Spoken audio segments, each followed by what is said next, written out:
was a barman in Belfast, and he escorted a customer to the door late one night. The customer ended up being murdered in a most brutal way. That really shocked my father, and he decided that it was no longer safe to commute across Belfast.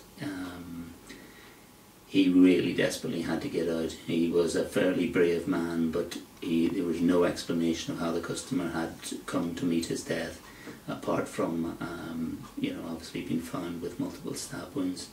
That really shook him, and he decided that he would come to England and look for work. And he initially came across before us and started working at the Nottingham Irish Centre.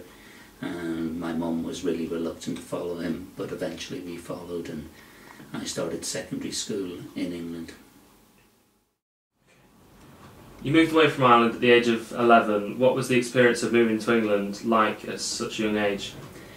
It seems so strange that it was only 38 years ago that I made that move, and the conditions, the shock, the level of kind of deprivation that you experienced in just leaving Ireland and coming across the ferry was like a cattle boat compared to contemporary ferries.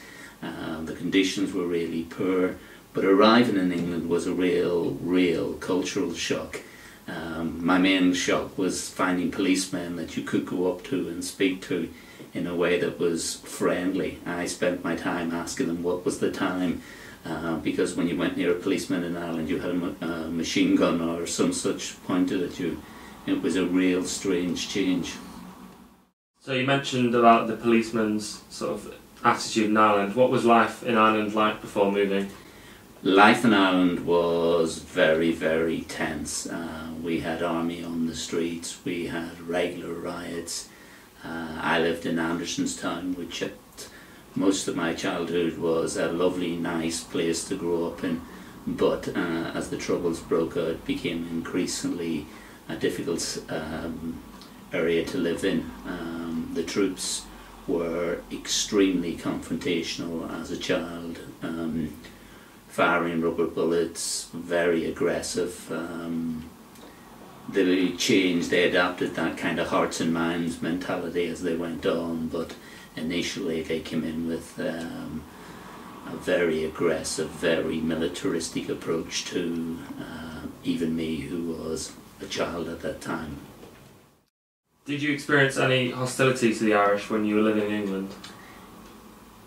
Yes, overtly and covertly. The covert examples would be being told every paddy joke there was in the world. I'm a world expert on paddy jokes, as other kids would want to tell you how thick and stupid the Irish were. That had a real detrimental effect on my education, because for years I didn't want to try, in case I did try and I was thick. It was many years before I decided that I would have a go at education, and actually, touch wood, thankfully got on quite well when I did. The overt racism was, you Irish bastard. Dad ran at the Irish Centre in Nottingham with the time of the Birmingham pub bombings. The club was, somebody tried to petrol bomb the club. Those types of things were very clear. On occasion you would get customers who would people just walking past the club would open the door and shout in, "You Irish bastards," and then run off. There was quite a big few paddies in there who would have ripped them arm from arm, but you had those types of abuse, broken windows on occasion, etc. At the peak of IRA activities in this country. There was a clear link to that, particularly around the Birmingham pub bombings. It was a real period, even at a Catholic school with many children who were first generation children, English children of Irish parents, had already taken the identification that they were no longer Irish, and me being overtly Irish with a strong Irish accent came into, it was quite strange to have people called, Declan and Donald and Connor and Seamus beating you up, you Irish that are threatening to beat you up.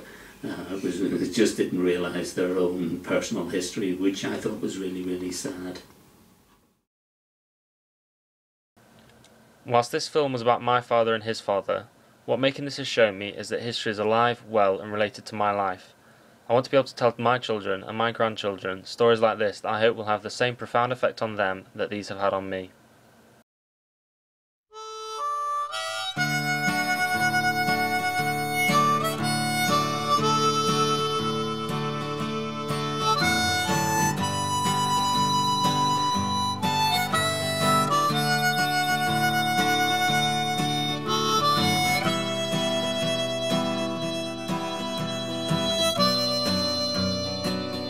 I met my love by the gasworks wall, dreamed a dream by the old canal. I kissed my girl by the factory wall. Dirty old town, dirty old town. Clouds are drifting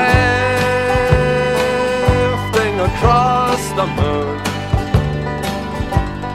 Cats are prowling on their beat.